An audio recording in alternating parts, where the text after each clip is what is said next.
Thanks everybody so much for tuning in the HJ Free Webinar Series. Can't thank you all enough. We've got 2 auction experts. They just so happen to be on the HJ team.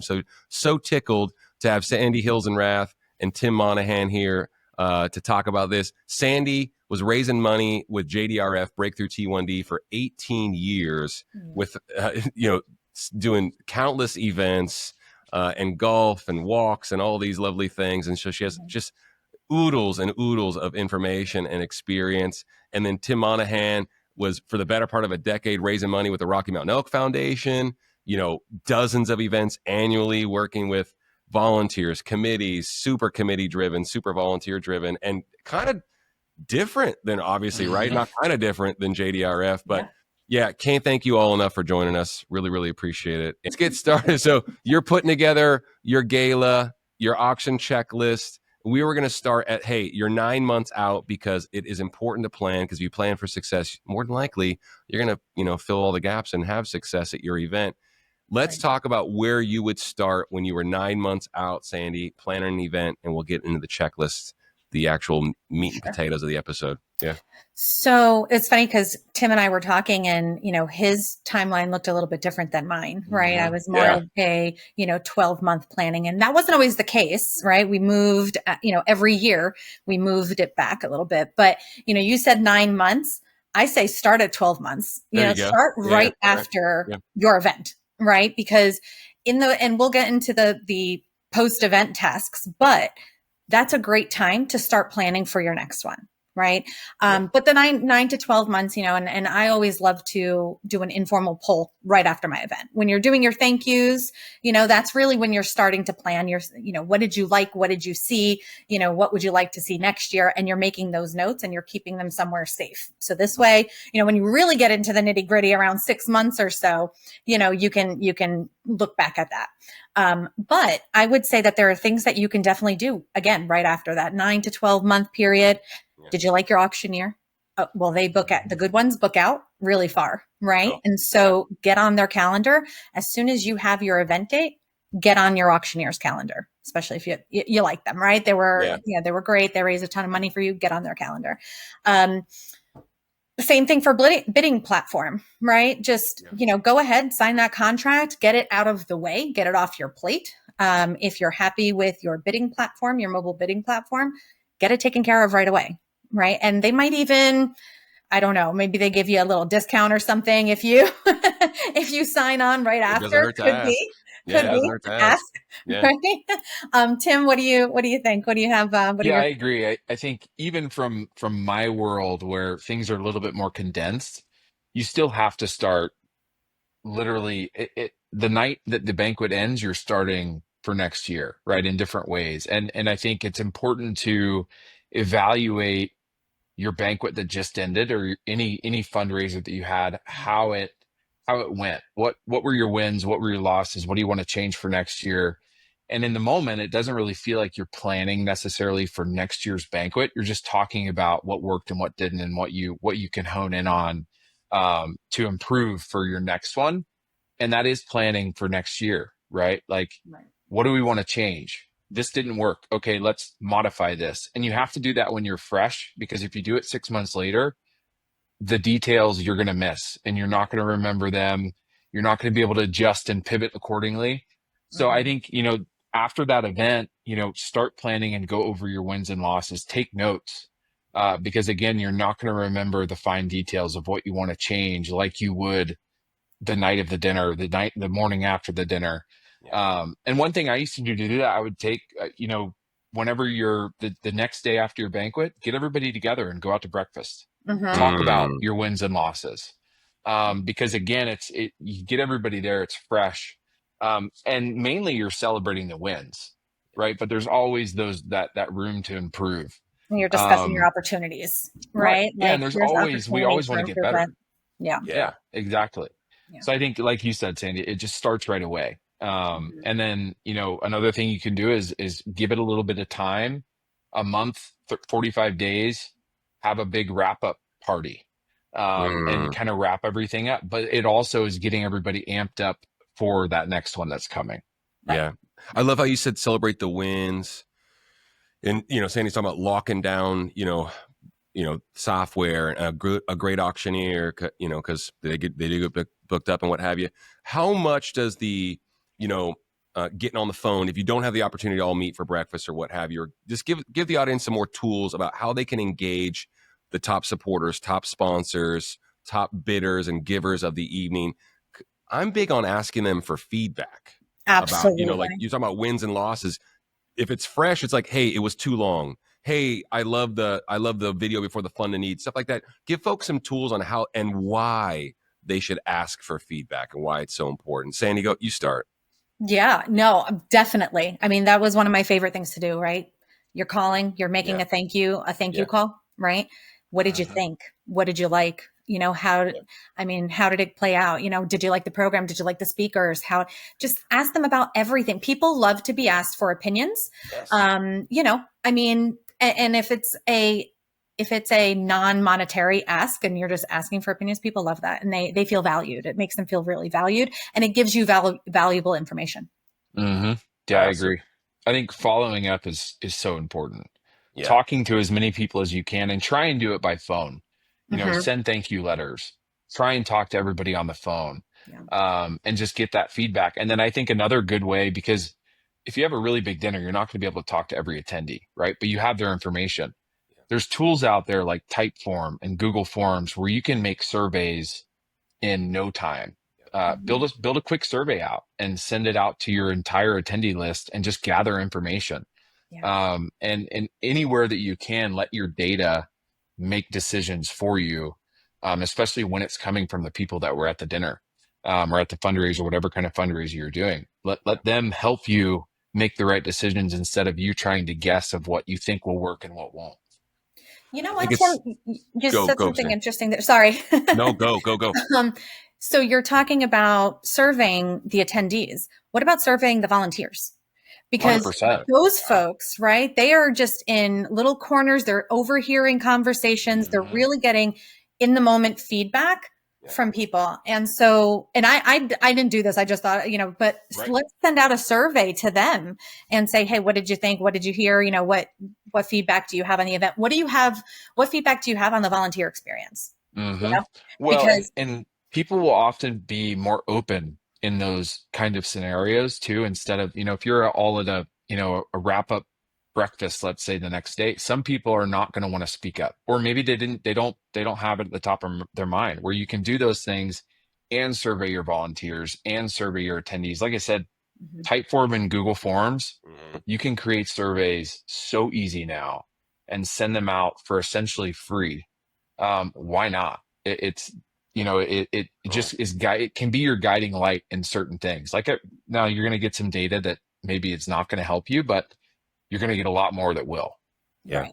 For the audience, I hope you're noticing a trend. The best time to start planning your next event is the day after the one that you just had, right? And the best prospect list and the best opportunity that you have for planned gratitude, we say thank folks 7 times before you ask them for money again. So I hope folks are noticing, if you tuned in for the ultimate auction checklist, start with the one that you just had, right? Start planning right after the one that you just had. Get feedback. And we're talking, Sandy, you just said people love to give their opinion and feedback in the best possible way, right? With all due respect, their opinions matter, right? And especially if they're supporters. And another thing, it sounds like it's so commonplace from 2 nonprofit, from 2 fundraising professionals like you all, but I don't think a lot of folks are doing it. I don't think it really occurs to folks to get the feedback. And, another thing is, talk about how we can parse out the work. Some people are like, oh, I don't have the time to call everybody. Give folks some examples on how they can engage. You said surveys are super, crazy simple, things like that. But maybe the board is calling the top supporters, maybe staff. I heard recently, we were working with a Boys and Girls Club. They're like, people that run the programs that really are not a part of the dev team, we have them calling folks for feedback and talking about the work, where the money's going. It's like, oh my gosh, it's so good. But big picture, folks aren't doing that enough. They're not engaging with folks enough, because And another thing is when that phone call happens, it's great. The hooks are out. You're not asking them for money. You're asking them for feedback and saying thank you. But like if folks are tight on time and staff, Sandy, which we know everyone is, event fundraisers on an island and wearing 14 hats, how can you utilize the people power, the volunteers, committee, board, Sure. Staff to engage with folks post event? Give some other examples if you don't mind. So I think that having a plan before your event, right? Yeah. Top tier sponsors will be thanked by the board president.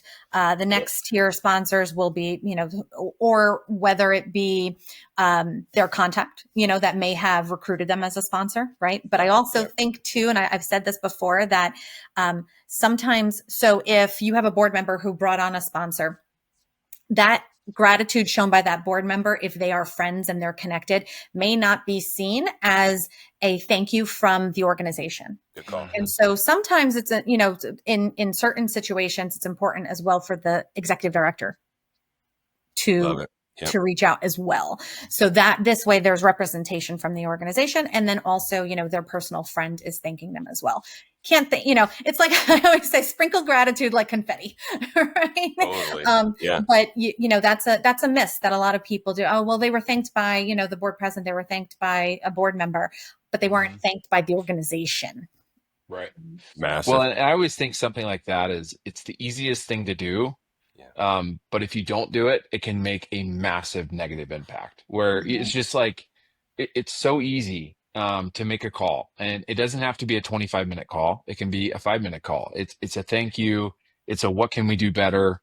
And also you're not doing it actively, but it's almost passive recruiting for your next dinner from an attendee standpoint. Like you're just building those relationships to make sure those people come back too. You're already starting in that way on next year's banquet as well, or fundraiser, whatever you're doing. You're going to have that relationship. They're going to have that connection, and they're going to come back. Yeah. And not only bringing back guests. I'm sorry, Trevor. No, I get so excited when I talk about this. No, please don't apologize. No, you're good. But go. Not only recruiting or retaining the guests, but recruiting committee members, and so this is a really critical time of, again, when it's fresh in your mind. Who are those standout volunteers? Who are those audience members that might want to get more involved? Can we invite them, gauge, when you're doing the thank yous, let's get your feedback. Wonderful. Sounds like you had a great time. Would you like to get more involved? And then that's how, whether it's on the auction committee or it is the corporate committee or whatever committee you're putting them on, this is a great time to identify prospects. I think the best time to recruit new volunteers is at the event or just after the event. Like there is no better volunteer recruiter than that.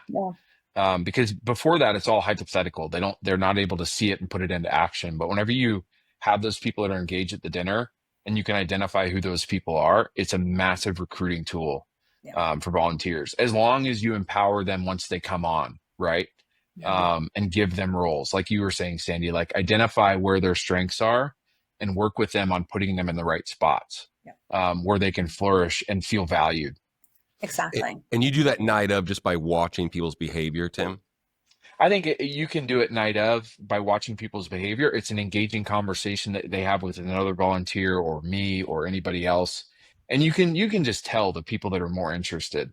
But also give them an avenue where they know you're looking for it. Whenever you go up and speak to the crowd before auction or whenever you do that, and thank them all for coming and thank your volunteers, use that as an opportunity to tell the entire audience that we're always looking for more volunteers. If you're enjoying tonight, if you're enjoying what we're doing as an organization, come see us and let them know that they open that door, right? And invite them to think about it because they might not be. Have a recruitment table set up. There's so many different ways to use that fundraiser as a recruitment tool. You just have to invite them and ask, right? A lot of times people just don't ask. And I know we've talked about that a lot, whether it be donations or whatever else. You just have to make the ask and you never know what's going to happen from there. I love that. Making asks become a lot easier when you frame them as invitations and ask for feedback, right? Right? And there's those, and hey, also, I'm a big fan of lay it all out there. Hey, we want you on the committee. Tell them what you want. Like, you don't need to leave anything to chance or surprise or anything like that.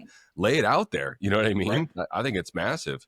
And don't 100%. Forget to engage your current committee in doing that in recruitment? Right. Yeah. And did they have any valuable conversations? And when we talk about debriefing, we talk about debriefing with your committee, your board members, but your staff, right? Sit at a table, like go to breakfast, Tim, like you said, or grab Starbucks or something and sit around your conference table. And all right, let's have it. Who had great conversations? Who did you talk to? Write down the people and write it down as you are remembering it. And, I had a great conversation with Mrs. Smith and she said this, and I think she'd be really great for XYZ. I love that. And write it down. Like you said, Sam, Yeah. you have to take these notes because in 6 months, everybody's going to go, in a month, everybody's going to go and it's just going to slip. And then you're going to come around to banquet time, fundraiser time again. And it's just going to be, oh crap. And you see that person again. You're like, I forgot to follow up. Yeah. Do it now while it's top of your mind, or else it's easy for those things to slip through the cracks because everybody has so much going on. For sure. I love that. I will tell you, I heard this really, really clever example of this organization in Las Vegas where they took pictures of the top supporters of the evening and sponsors and top bidders, folks they had met before and folks they hadn't met before.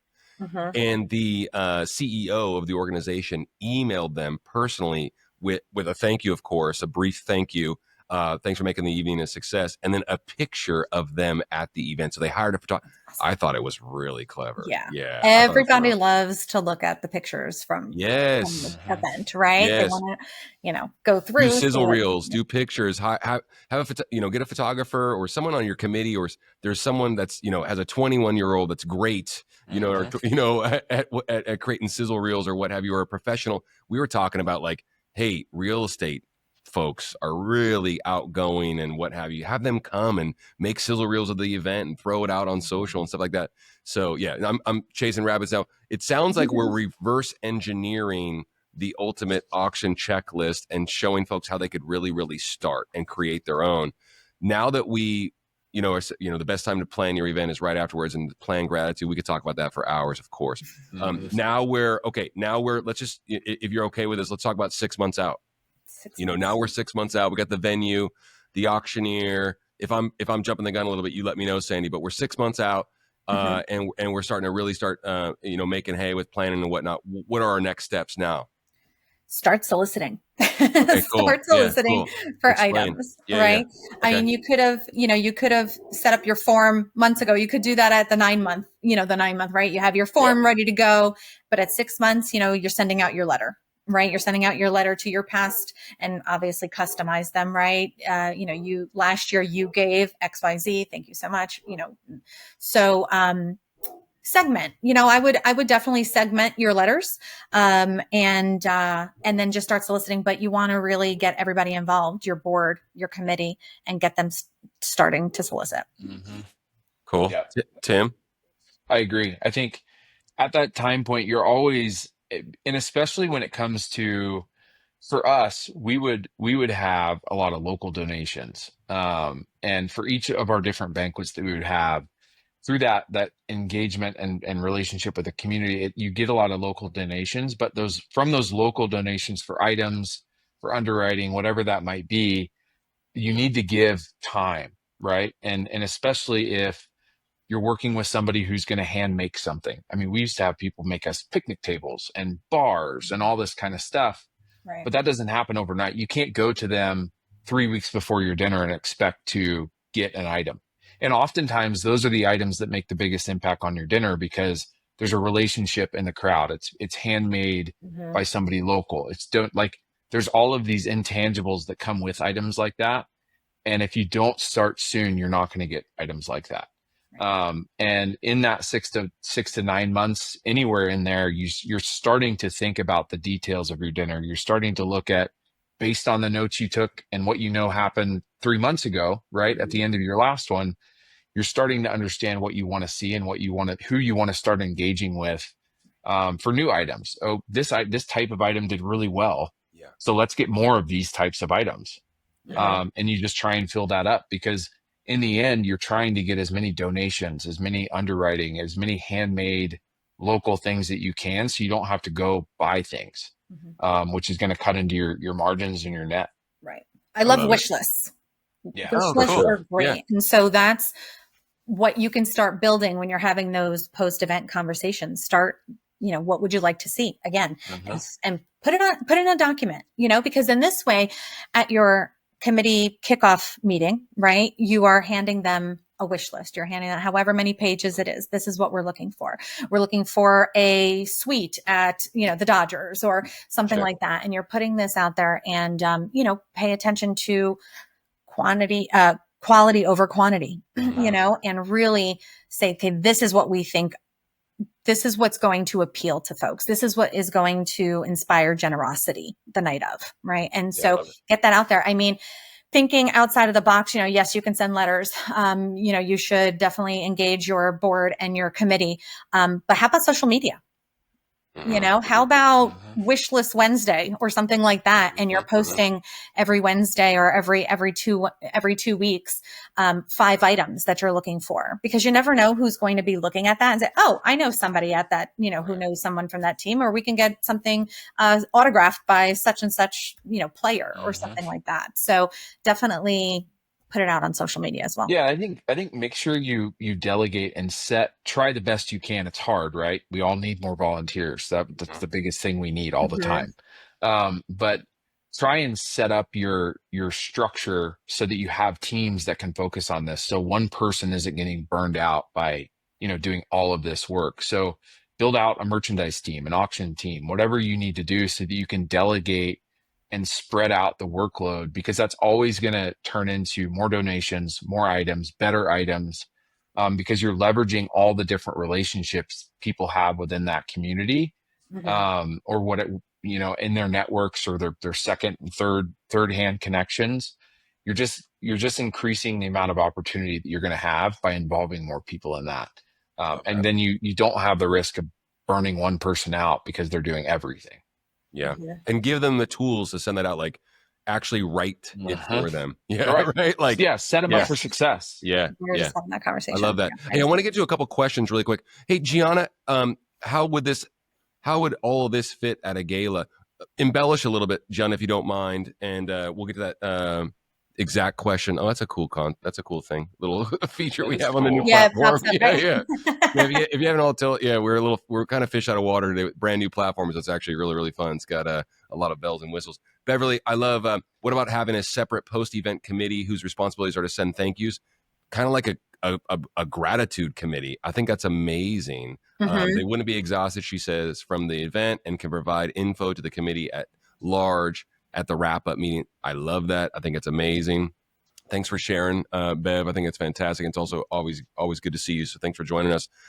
Bev had another question, thinking off the top of my head, but could you work the crowd, listening, asking, as well as overall perceptions their work would begin at the event, post-event? Yeah, that's a great, I think, absolutely. Ask for folks' feedback.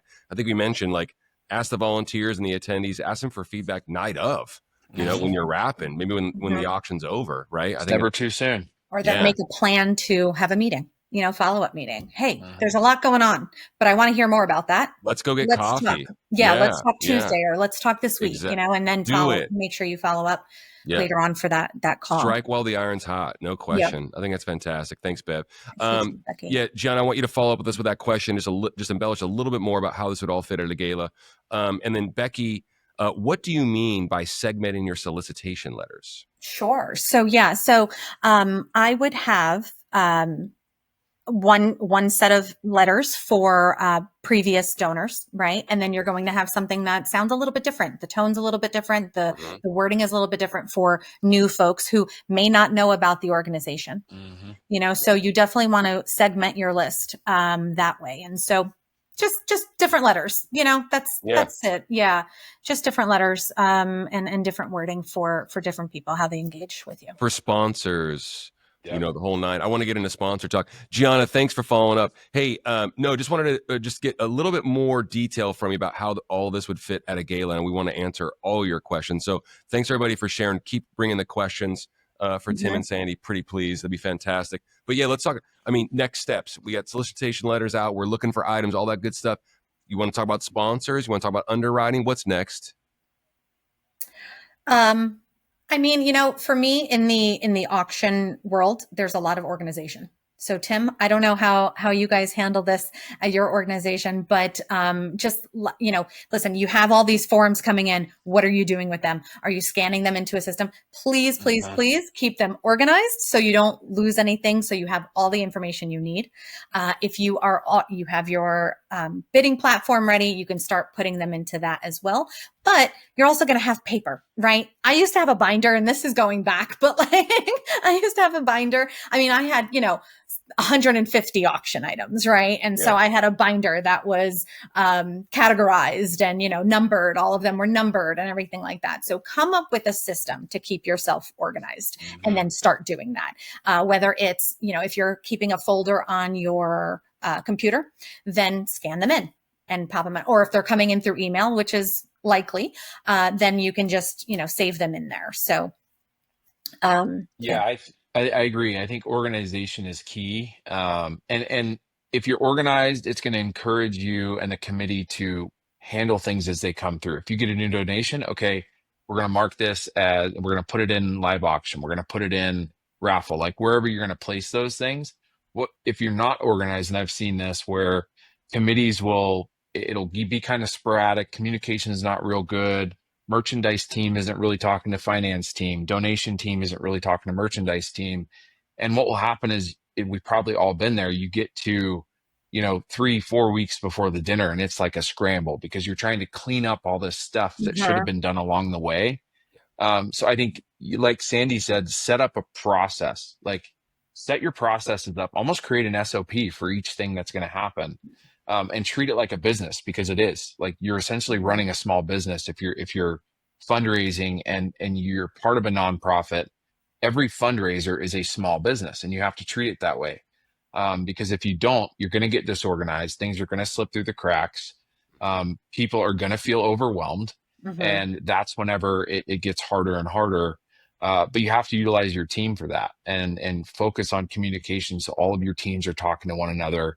And build out those SOPs as if you're running a business. I think that's super, super important. Well, yeah. If you're raising $100,000, $200,000 plus dollars, you are a little company, aren't you? Business in one night. Yeah, that's a great point, Tim. Sandy, go ahead. Sorry. No, I was going to say the other thing is, as those forms are coming in, or as you're getting those verbal commitments, make sure that you are identifying, right? Look at the form. Are you missing any information? Are you missing, here's one that was, okay. So we're donating XYZ, right? We're donating a dinner for 10 people. You get no information on expiration date. You get no information on how do they redeem it. Who's the contact person, who should the winner reach out to. So as you're getting in this information, make sure you're paying attention to what you're missing. And it should be an ongoing process to fill those holes. Because like what Tim said is, you don't want to be scrambling a month beforehand as you're writing your catalog. Right. As you're filling out your catalog, you're like, oh my gosh, we don't know if this has an expiration date, or we don't know, how many people it's for even. Like sometimes, we'll have a dinner and okay, is food included? Is alcohol included? We need to know those things. So, board members, and I'm sorry to call them out, but they are notorious for saying like, yeah, I got a box set at the New York Giants, a hospitality suite for 20 people. Okay, great. And then like, here you are a week beforehand and you're like, I need more information. So if you do that as an ongoing process and fill those holes, then, you'll be much better. And, you can, plan out, regular communication with them too, regular follow-ups, regular check-ins. That should be happening with your committee members as well.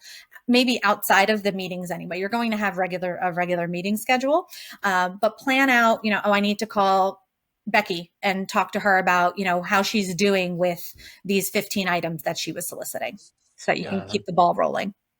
Yep. And I like what Tim said about an SOP, because process is power in these cases, right? Arm the board with like, hey, you got the thing. This is what I need, right? Before they even go get the thing. You know what I mean? The giant suite, like, it's like, this is what we need, or it's not a thing yet. You know what I mean? Yeah. Right. Cool. All right.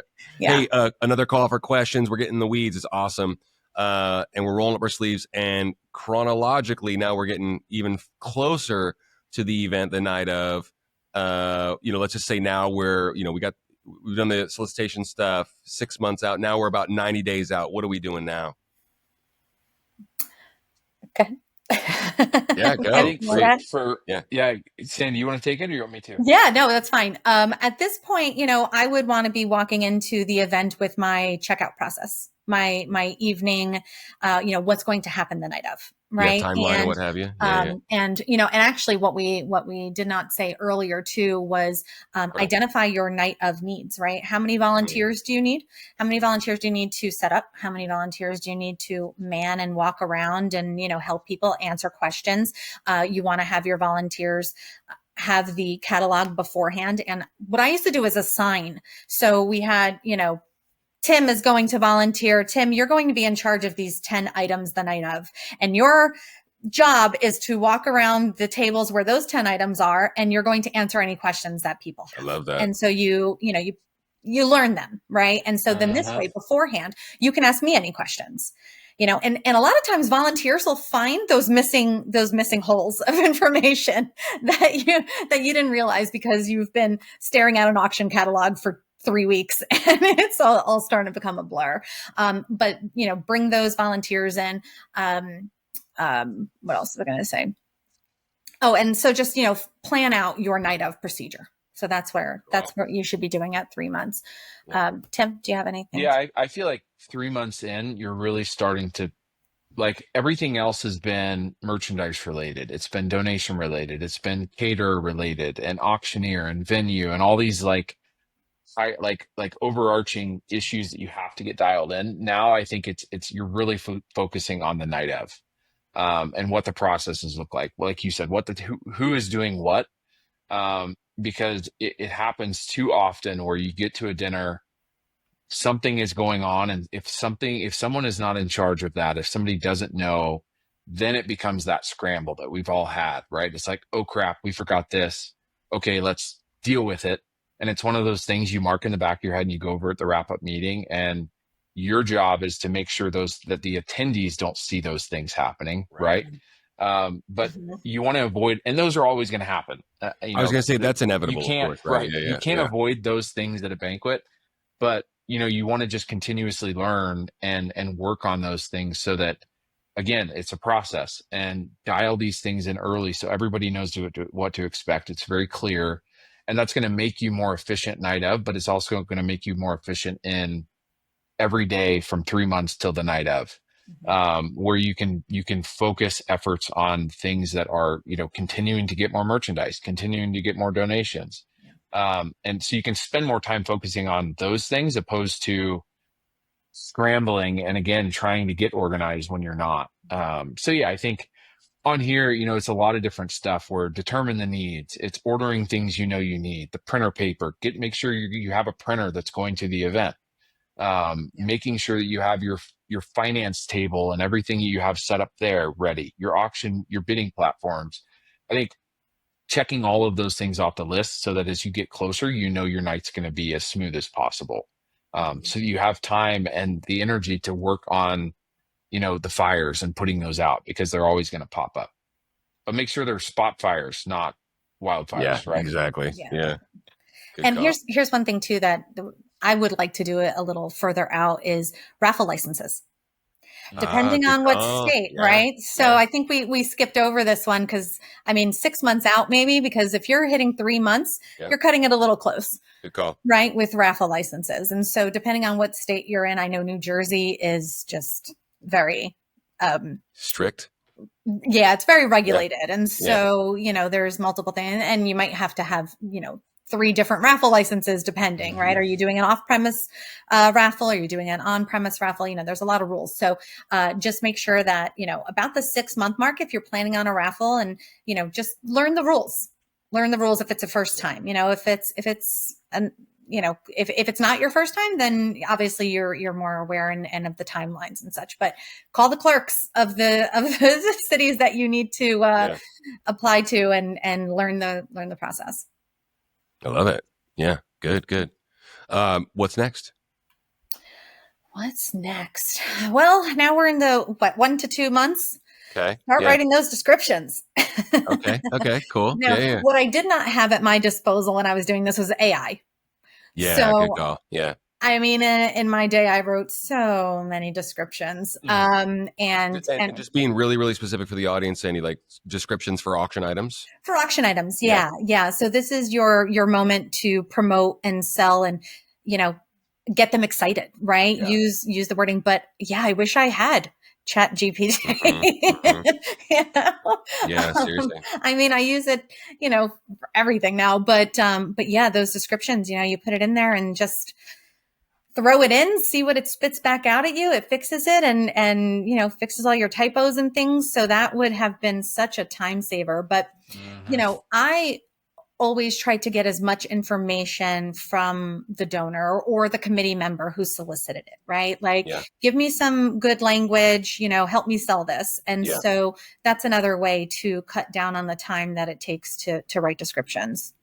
Well, I think you can develop to a good thing that you can do is develop a uniform donation form.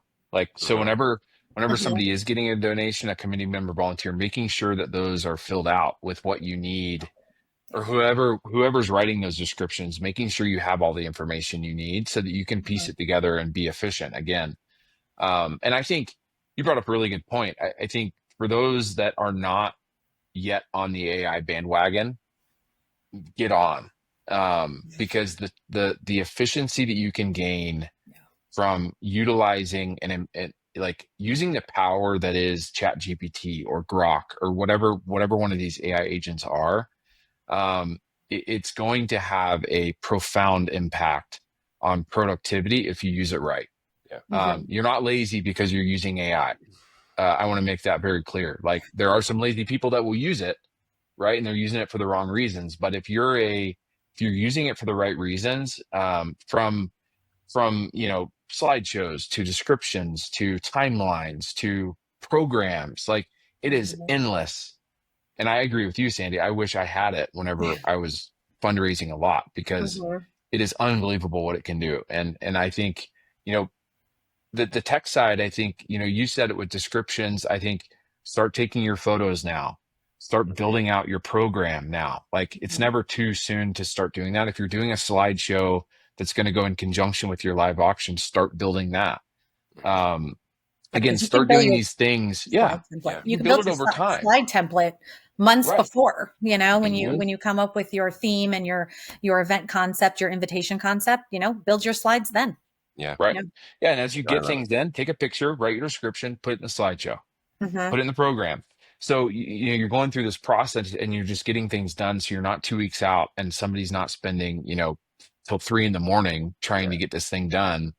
And I think also at this point in time, start looking at what start building up your plan for invitations, and for setting up who you want to come to the dinner, who you want to be there, make those asks. And I think, to a point that Sandy mentioned a while ago, you have this certain key people in the room. Ask them what they want to see in the banquet. I've had people come to me and say, hey, I want to buy stuff, but I have all this stuff. Like, I don't need it. Okay, what do you want? And then it's just continuing to work on that as you're finding out who's actually coming to the dinner, and those people that are coming to the dinner that you really want, cater to them as much as you can from, a merchandise perspective. And then really just focusing on the efficiencies of setting things up so you don't get blindsided a week out. Yeah. And with that, Tim, collecting their contact information, right? So you're trying to do some audience development, but get that contact information and do that, call to registration, right? The bidding registration. But once you have their contact information, you can start sending them teasers. You can start sending them, again, the registration, right? You want them to, whether it's downloading an app or know that they're going to be using mobile bidding, and start that education piece of it with them. But you can't do that if you don't have their emails and phone numbers. Yep. Yeah. Love it. Hey, Brenda, you bring up a great point. AI info put into bullet points and descriptions are super easy to read. Yeah. And then, like, brevity of message, I think of a friend of ours, Trisha, that, said a prepared bidder is a higher bidder, right? So making sure that folks really understand there's no, secrets about what's going to be at the event and what have you, as far as the opportunities that folks will have to bid. I think that's lovely. And yes, the messaging in bullet points. Brenda, it's like, short, sweet, get to the point. Here you go. Good images, good video if you have access, stuff like that. Super huge. We didn't skim over it, but Darlene, great question. I want to back up and get your thoughts, you two, on this. When do you begin getting sponsors? Because we kind of went over it just a little bit, but like, what's ideal for sponsors and what have you, and engagement? I'm going to say you should already have your solicitation list or, list of potential sponsors right at about the 9-month period. Because, it's not just starting your solicitation. It's starting to have those conversations with your board and your corporate committee. Right. And so the earlier you can do that, the better. And then you're just continuing building those relationships. You may not get a yes until, 6 months. Hopefully you're not getting the yeses 3 months out, but, you should definitely have verbals, I would say, by then. But start putting your solicitation list together about 9 months. Yeah, I start early. And I think depending on when your event falls, we used to always really hone in on sponsorships January, February-ish. So you're pulling from a marketing budget, right? A lot of people have to understand and think about what you're asking for and what it is. This is advertisement. This is marketing for these sponsors, especially if it's a business. Now you're going to have some folks that they just donate, right? That's a different kind of sponsor. But if you're specifically going for local corporate sponsorships, anything that's a business, try and capitalize on that marketing budget. And do that. Start doing it in November, January. Start warming them up to the idea so that whenever their new budget comes around in that January, February timeframe, you could take advantage of marketing funds that are there that haven't been used yet. Or some people will have a fiscal year that's different. Maybe their fiscal year is in June or July. Okay, find that information out. And I was going to say, you have to find that out. Yeah, exactly. Do your research. Ask what your fiscal is. Find what that fiscal year is. So maybe for that company, you're going to them in August because they're a month into their fiscal and they have that marketing budget to use. Right. They want to use it. And they can include you in their plan. For sure. Yeah. And always be in contact and warm those people up so that whenever they do, because some companies they'll commit 100% of their marketing budget in the first 30 days of the fiscal year. And they'll have that budgeted out for the whole year, but they'll essentially commit early on. So be a part of that conversation. Make sure you're in that list. I think sponsorship, it never really ends. And some of it, you're doing it at the night of the dinner. You're doing it in the follow-up after the dinner. That's part of your sponsorship ask, because again, you're just warming them up to that idea, building the relationship so that whenever you are ready to ask, you've done all of your homework. Right. Yeah. And consider doing combo sponsorships, right? If you have a walkathon in the fall and your gala is in the spring, and you're talking to those folks, you don't have to do those things separately. Good call.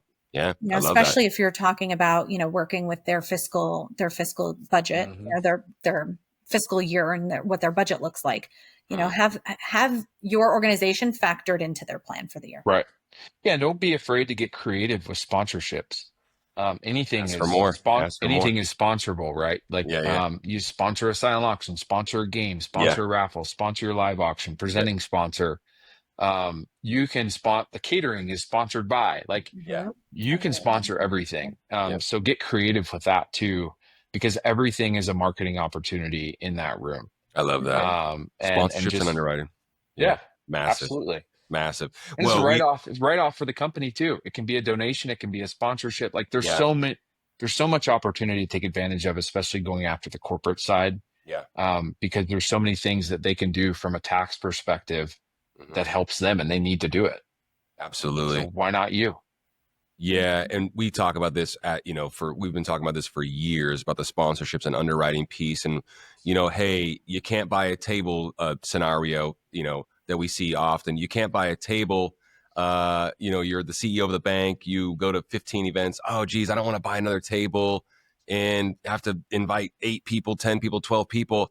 I can't make it. I'm busy. This, that, and the other thing. Oh, okay, great. Well, here's another sponsorship underwriting opportunity. You could, underwrite the check-in and check-out. You could underwrite them, and giving folks that checklist, that donation letter that's already, or you could just send a link to your auction site is actually really slick.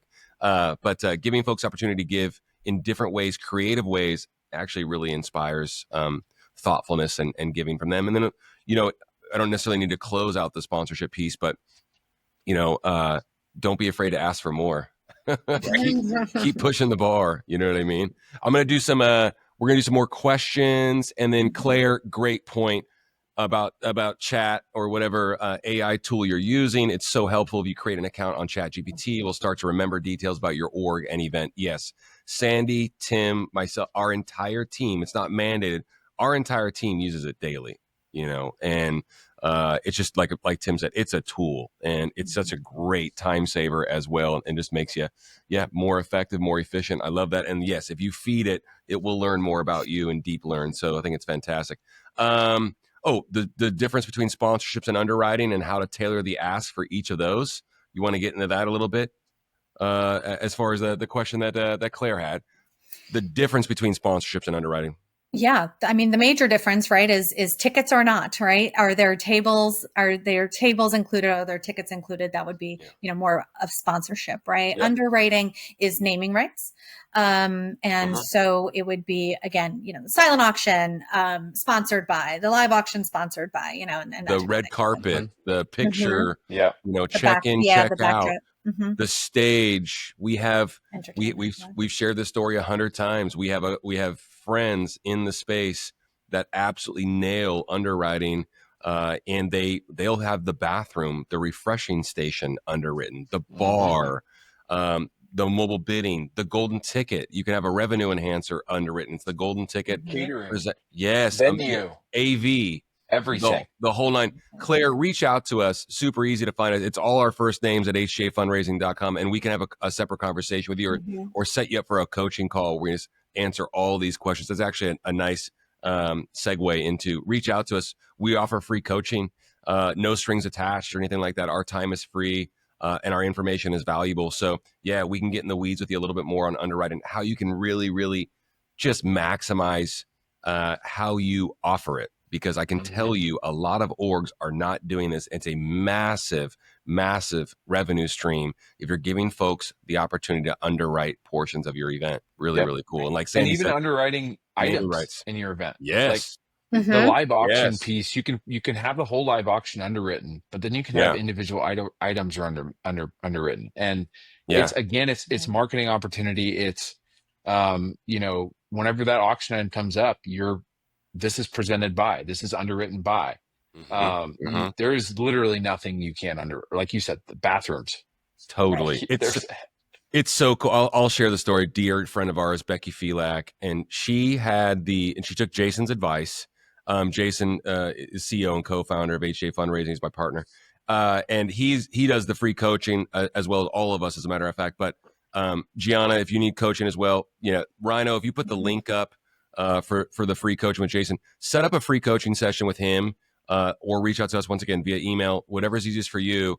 And we can answer all your questions about underwriting, anything event related. So please, just a friendly reminder to do that. But no, Becky, in Seattle, she had a local plumbing company, underwrite the refreshing station, the restroom. It just made obvious sense. It makes sense. They're plumbers.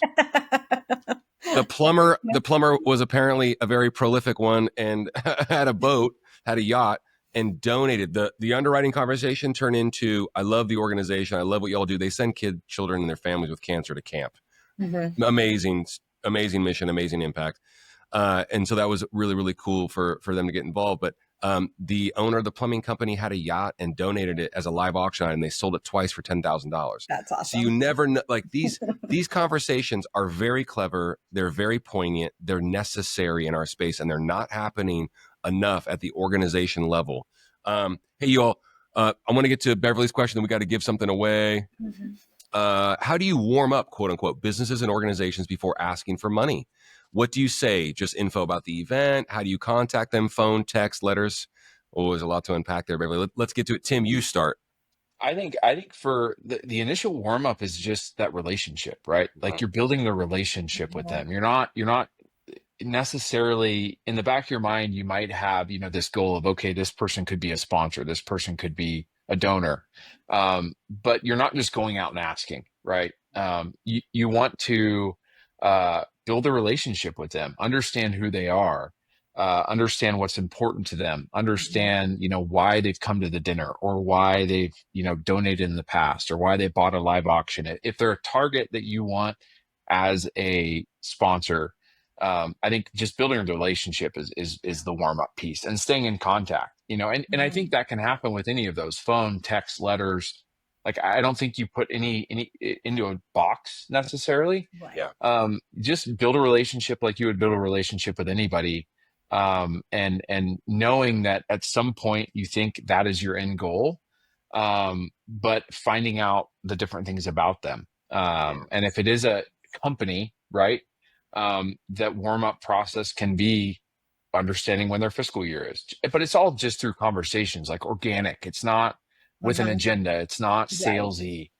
Yeah. You're just being who you are. Right. And building a relationship with somebody. Sandy, I don't know what you'd have to add. No, Sandy, one minute or less, if you don't mind. Yep. No, I was just going to agree wholeheartedly with everything you said. Your initial conversation should be questions. You should be seeking to understand their goals, and you should not be going in with any solutions. Oh, I love that. Yeah. Listen, what do they want? Yeah. I think it's massive. Hey, Bev, and the audience as well. I think we've had some experts in the corporate space on. Lori Zoskraska is one that just jumps out at me. Growth Owl LLC. Check out Lori Zoskraska. She wrote the Boardroom Playbook. She talks about doing, and this is another piece, I'm just piggybacking on what you both said. Do some research, get on LinkedIn, find out about these professionals a little bit. Send them, or find out what they're into. And then also a massive time saver, find out where their values are. And you do that by, like Sandy mentioned, asking questions. Tim mentioned building the relationship, be a listener, but find out, like, these folks have particular, they want, a certain organization. They just want to help kids, in their community or whatnot. Well, they might not be the animal rescue people. I don't know, but do your research and find out where their values are. And you do that by, you can do that on LinkedIn. You can do it by, having a cup of coffee, all these different things. There's some really cool data out there, and just information share about how you can learn more about these corporate sponsors, because they are willing to give. That's for sure. So really cool there. Hey, Rhino put up a really cool thing. We're going to give something away. We mentioned at the onset that we offer the most profitable auction items, trips, and experiences that you can use at your auction. We're going to remove for someone today. We're going to remove a step from your auction checklist, because we're going to give you an item. I'm thinking we give away a golden ticket, unless you all have a better idea. I love the golden ticket. It's the can't miss revenue enhancer for 2025 and beyond. We just, we're trademarking that. The can't miss. But hey, do us a favor, everybody. Will you text HGA to 73747? I'm going to call a winner, and it'll be random. And a winner, and someone's going to get a golden ticket that they can use for their next event. So yeah, we'll give folks another second to get in. Trevor, why don't you talk about our other giveaway, our checklist? Oh, the giveaway. Everybody's getting the massive checklist. Tell folks about it. We didn't even get into the nitty gritty of the, what are we doing those last couple of weeks? So we have to do part two, I guess. Yeah. What's that? We have to do part two. No, I'm serious. We didn't get to all of it. Yeah. Hey, it's a lot. We pack a lot into an hour. I hope it was valuable for everybody. I'm going to call a winner real quick here. Okay. Here I go. I'm calling the winner. This is fun for me. Fun for all of us. Oh, it went to voicemail. I called someone. It went to voicemail. Make sure you're by your phone. Here I go. I'm going. Here I go. Okay. I'm calling someone in the 215 area code. Yes, hello. Who am I speaking with? Hi, this is Teresa. Hey, Teresa. This is Trevor Nelson with HA Fundraising. Thanks so much for coming to the webinar. I really appreciate you. What's the name of your organization, Teresa? We're Elegance Extreme. Oh, excellent. Well, hey, for your organization, for your next fundraising event, you just won a golden ticket that you can use to raise money.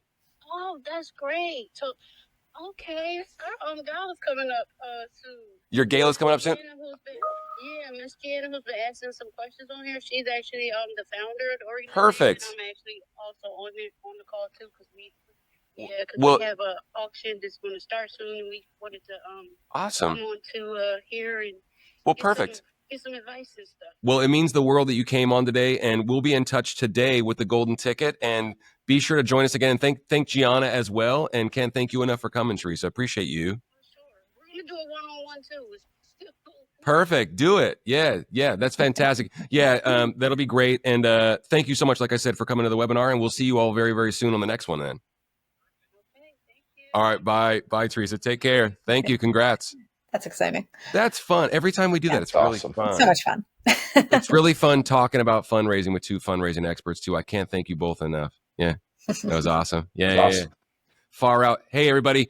Sandy, the giveaway, the auction checklist, we're going to be sending out with the recording. Is that the plan? Yep. Okay. Mm-hmm. Everybody, the recording is going to be going out. You'll get the auction. You'll get Sandy's auction checklist. It's brand. It's Sandy's. It's awesome. And reach out to her or Tim with any questions. Thank you so much, everybody, for joining us. Thank you, too, so much. Thank you, Rhino, behind the scenes, making sure we keep this thing on the rails. Appreciate everybody. And we'll see you all next Thursday. We're going to talk about asking for more. Ooh, that's a good one. Sponsors, donors, supporters, board members, committee, asking for more. It's a cool series. Okay, cool. All right. Hey, we'll see y'all next Thursday. Enjoy your afternoon. Thanks, everybody. Thanks, Tim. Thanks, Sandy.